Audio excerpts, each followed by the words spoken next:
बाबा साहब अंबेडकर ने एक ही बात कही थी, अगर अपने समाज को हमें पिछड़ेपन से हटाना है, अगर अपने समाज की गरीबी दूर करनी है, अगर अपने समाज को बराबरी का हक दिलाना है, तो एक ही चीज कर सकती है, अच्छी शिक्षा।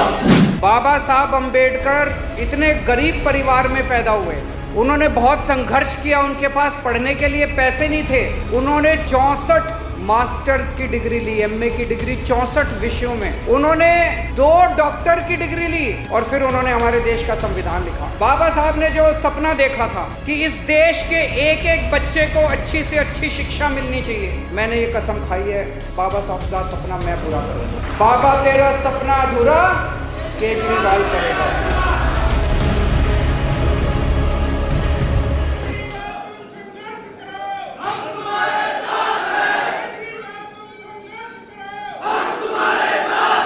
आज पंजाब के कोने कोने से आए हुए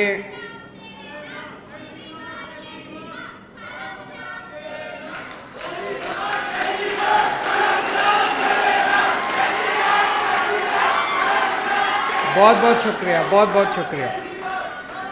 पंजाब के कोने कोने से आए हुए सभी भाइयों, बहनों, माताओं, बुज़ुर्गों, बच्चों, आप सब लोगों को मेरा नमस्कार, सबको मेरा प्रणाम, सत श्री अकाल। दोस्तों, आज की ये सभा बहुत महत्वपूर्ण, इम्पोर्टेंट सभा है। आज पंजाब के पूरे एससी भाईचारे के साथ मैं दिल से 2 बात करना चाहता हूं।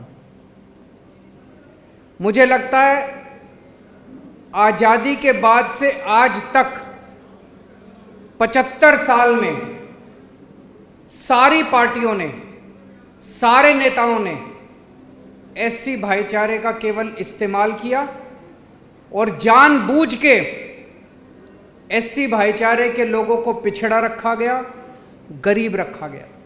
मैं बताता हूं कैसे। बाबा साहब अंबेडकर ने एक बात कही थी, बाबा साहब अंबेडकर इतने गरीब परिवार में पैदा हुए, उन्होंने बहुत संघर्ष किया, उनके पास पढ़ने के लिए पैसे नहीं थे, पूरे समाज के साथ उन्होंने संघर्ष किया, उन्होंने 64 मास्टर्स की डिग्री ली, एमए की डिग्री 64 विषयों में। आप में से कई सारे लोग पढ़े लिखे हैं, एक एमए की डिग्री लेने में नानी याद आ जाती है कि नहीं है? उन्होंने 64 सब्जेक्ट्स में, 64 विषयों में एमए की डिग्री ली, उन्होंने 2 डॉक्टर की डिग्री ली, पूरे देश में अकेले पहले डॉक्टरेट थे। एक उन्होंने इंग्लैंड से डॉक्टरेट की डिग्री ली, एक अमेरिका से डॉक्टरेट की डिग्री ली, और फिर उन्होंने हमारे देश का संविधान लिखा। बाबा साहब अंबेडकर ने एक ही बात कही थी, अगर अपने समाज को हमें पिछड़ेपन से हटाना है, अगर अपने समाज की गरीबी दूर करनी है, अगर अपने समाज को बराबरी का हक दिलाना है, तो एक ही चीज कर सकती है, अच्छी शिक्षा। अच्छी शिक्षा। अपने बच्चों को अच्छी शिक्षा दो। अगर हमारे बच्चे पढ़ लिख गए तो सारे समाज के साथ बराबरी का हक लेंगे, गरीबी दूर होगी और सारे सबके साथ हम आगे बढ़ेंगे। 70 साल में, 75 साल में इन पार्टियों ने और इन नेताओं ने मिलके सरकारी स्कूलों का बेड़ा गर्क कर दिया। इन लोगों ने जानबूझ के बेड़ा गर्क किया इन्होंने, क्योंकि सरकारी स्कूलों के अंदर गरीबों के बच्चे पढ़ते हैं, एससी भाईचारे के बच्चे पढ़ते हैं, दलितों के बच्चे पढ़ते हैं, कुचले लोगों के बच्चे पढ़ते हैं। इन्होंने जानबूझ के सरकारी स्कूलों को खराब रखा ताकि ये वर्ग कभी भी आगे ना बढ़ सके, ये वर्ग कभी भी अपना बराबरी का हक लेने के लिए खड़ा ना हो सके। इन्होंने जानबूझ के पिछड़ा रखा। दिल्ली में जब हमारी सरकार बनी, सरकारी स्कूलों का बुरा हाल था। जो अभी भगवंत मान कह रहे थे, जैसे पंजाब में सरकारी स्कूलों का बुरा हाल है, आज पंजाब के सरकारी स्कूलों में कई स्कूल ऐसे हैं जिसमें एक भी टीचर नहीं है। 7वीं क्लास तक के स्कूल हैं, एक भी टीचर नहीं है। 7वीं क्लास तक के स्कूल हैं, एक टीचर है, 7 क्लासों के लिए एक टीचर है, कैसे पढ़ाएगा वो? स्कूलों का इतना बुरा हाल है, शिक्षा का इतना बुरा हाल है पंजाब के अंदर। दिल्ली में भी वही हाल था, लेकिन 7 साल के अंदर वो बाबा साहब अंबेडकर का सपना हम लोग साथ लेके चले। आज दिल्ली के सरकारी स्कूल शानदार बन गए हैं।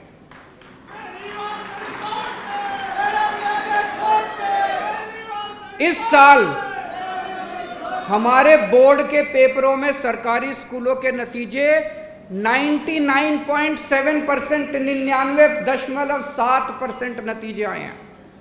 प्राइवेट स्कूल से बहुत ज्यादा अच्छे।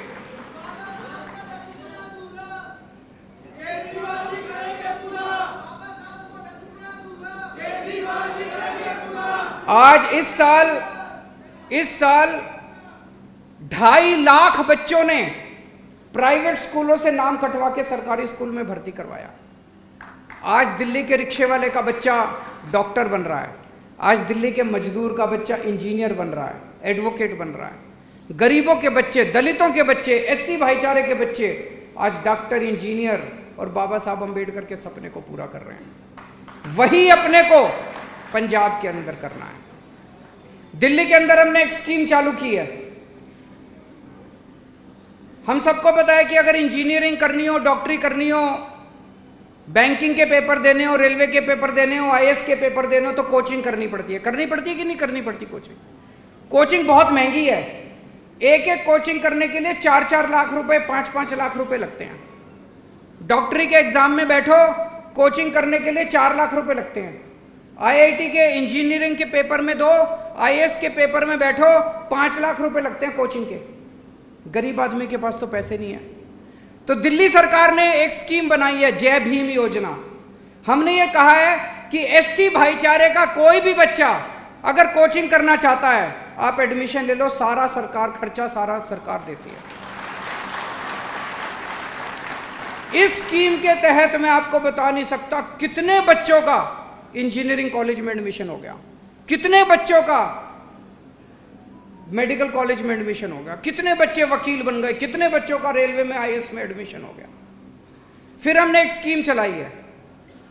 बाबा साहब अंबेडकर जब इंग्लैंड गए अपनी डॉक्टरेट करने के लिए, उनको पढ़ाई बीच में छोड़ के आनी पड़ी। उनके पास पैसा खत्म हो गया, जितना पैसा लेके गए थे वो खत्म हो गया। फिर वापस आए, हम भारत आके थोड़ा काम किया, काम करके पैसा बचाया, फिर दोबारा गए अपनी पढ़ाई पूरी करने के लिए। हमने कहा आज की डेट में हमारे एससी भाईचारे के बच्चे को पैसे की कमी नहीं होनी चाहिए। हमने ये स्कीम बनाई है, एससी भाईचारे का कोई भी बच्चा अगर ग्रेजुएशन करने के लिए या पोस्ट ग्रेजुएशन करने के लिए विदेश जाना चाहता है, उसका सारा खर्चा दिल्ली सरकार देती है।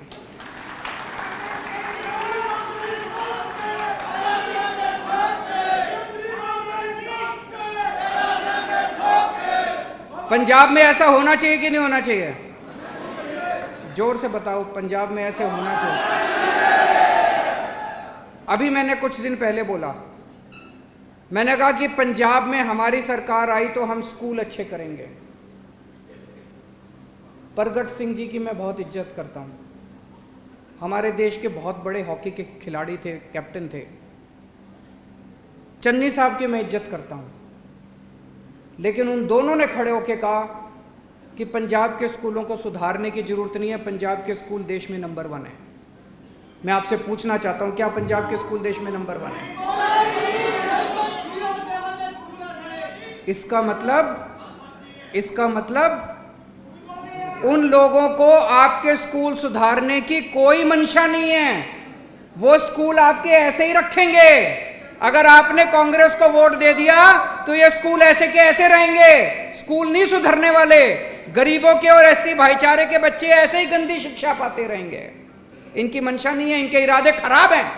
जैसे 75 साल के अंदर इन्होंने हमारे बच्चों को पिछड़ा रखा, जैसे 75 साल के अंदर इन्होंने हमें अनपढ़ रखा, ऐसे ही आगे आने वाले 5 साल के अंदर भी इनकी मंशा यही है, चन्नी साहब की और परगट सिंह की, कि एससी भाईचारे के बच्चों को ऐसे ही गरीब और पिछड़ा रखेंगे, अनपढ़ रखेंगे। ये अगर अच्छी शिक्षा देनी है तो बदल दो सरकार, अगर अच्छी शिक्षा देनी है तो पलट दो सरकार और ले आओ बदलाव, आम आदमी पार्टी को बोल दो।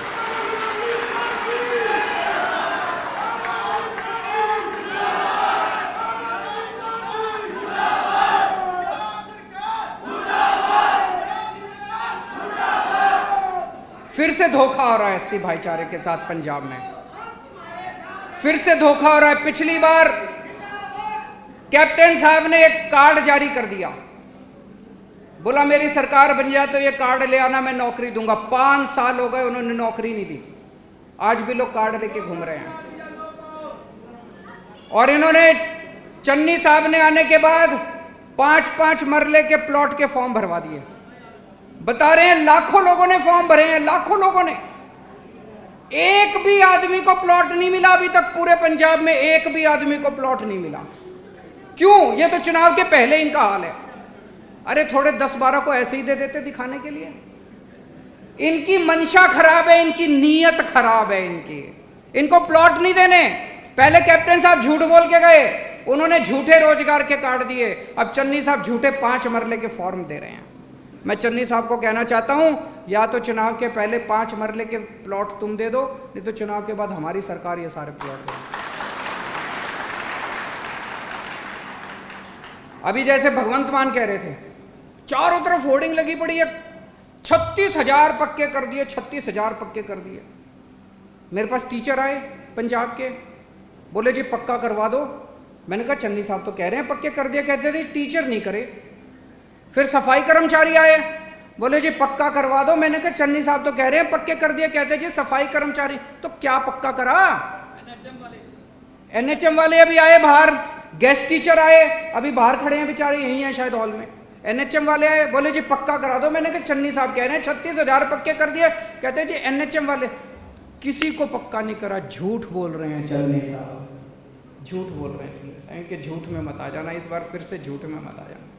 आम आदमी पार्टी अकेली पार्टी है जो एससी भाईचारे के साथ कंधे से कंधा मिला के चल रही है।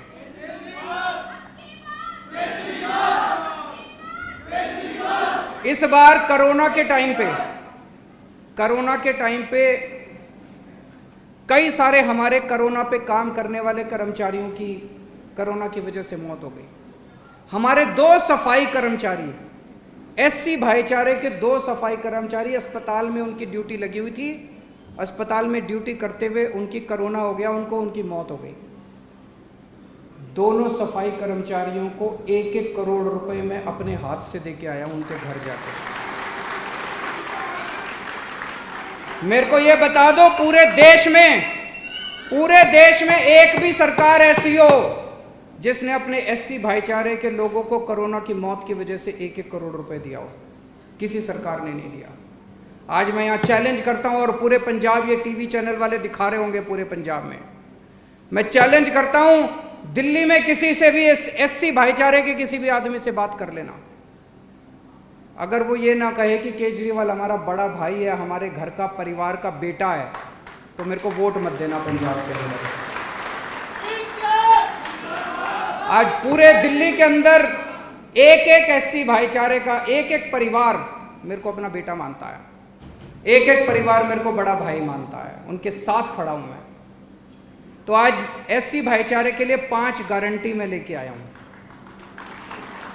पहली चीज, पंजाब के एससी भाईचारे के एक बच्चे को अच्छी से अच्छी, शानदार और फर्स्ट क्लास फ्री में शिक्षा देने की जिम्मेदारी हमारी।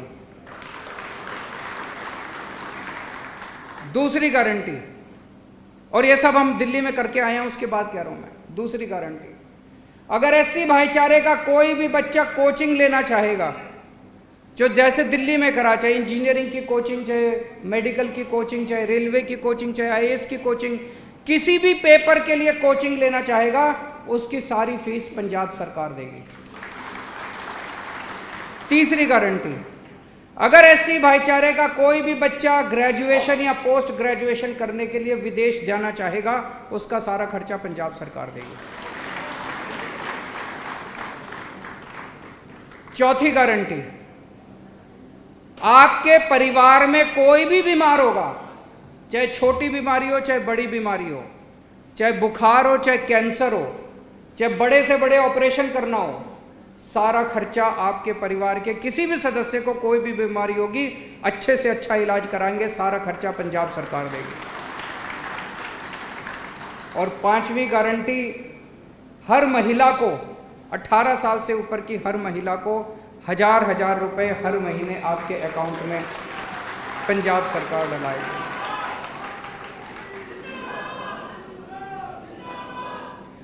बाबा साहब का सपना था। मैं बाबा साहब का बहुत बड़ा फैन हूं।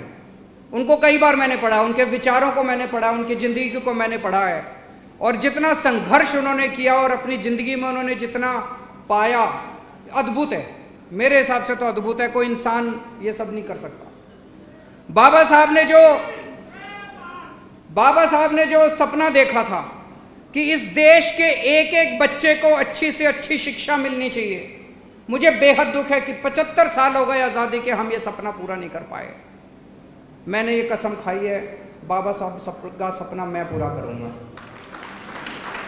बाबा तेरा सपना अधूरा केजरीवाल करेगा।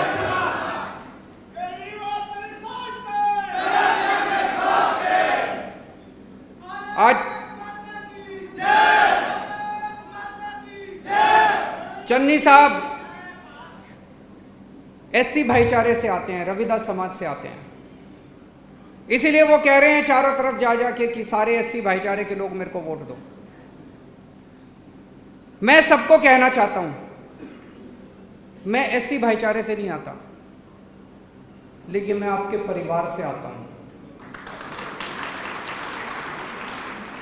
कल को अगर आपके घर में कोई बीमार होगा तो आपका बेटा बन के मैं आपका इलाज कराऊंगा। कल को अगर आपका बेटा आईएएस अफसर बनना चाहेगा तो मैं और आप मिलके उसको आईएएस अफसर बनाएंगे। कल को अगर आपके बच्चे को अच्छी शिक्षा की जरूरत होगी तो आपका ये बड़ा भाई आपके काम आएगा, चन्नी साहब काम नहीं आएंगे। वो तो केवल वोट की राजनीति कर रहे हैं, कह रहे हैं मैं भी एससी भाईचारे से, तुम भी एससी भाईचारे से, मेरे को वोट दो। मैं कह रहा हूं कि मैं आपके परिवार का हिस्सा हूं, मैं पंजाब का भविष्य बनाना चाहता हूं, मैं आपके परिवार का भविष्य बनाना चाहता हूं, इसलिए आम आदमी पार्टी को वोट दो। दोस्तों,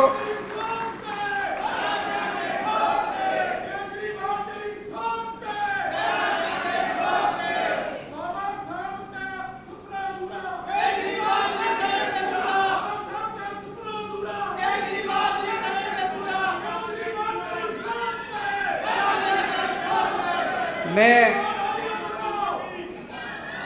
आप सबको यही कहना चाहता हूं, आप लोगों ने इतने मौके कांग्रेस को दिए, इतने मौके अकाली दल को दिए, एक मौका सब लोग आम आदमी पार्टी को दो। मेरा आपको विश्वास है कि आप सारी पार्टियां भूल जाओगे। यहाँ पे एनएचएम वाले भी आए हुए हैं, पीछे बैठे हैं, उनको मैं भरोसा दिलाना चाहता हूं कि हमारी सरकार आप लोगों को पक्का भी करेगी और आप लोगों की तनख्वाह भी ठीक करेगी। यहाँ पे गेस्ट टीचर्स आए हुए हैं, उन लोगों को मैं भरोसा दिलाना चाहता हूँ कि आपकी तनख्वाह भी ठीक करेंगे, आपको पक्का भी करेंगे। आप सब लोगों का बहुत बहुत शुक्रिया। वाहेगुरु जी का खालसा, वाहेगुरु जी की फतेह।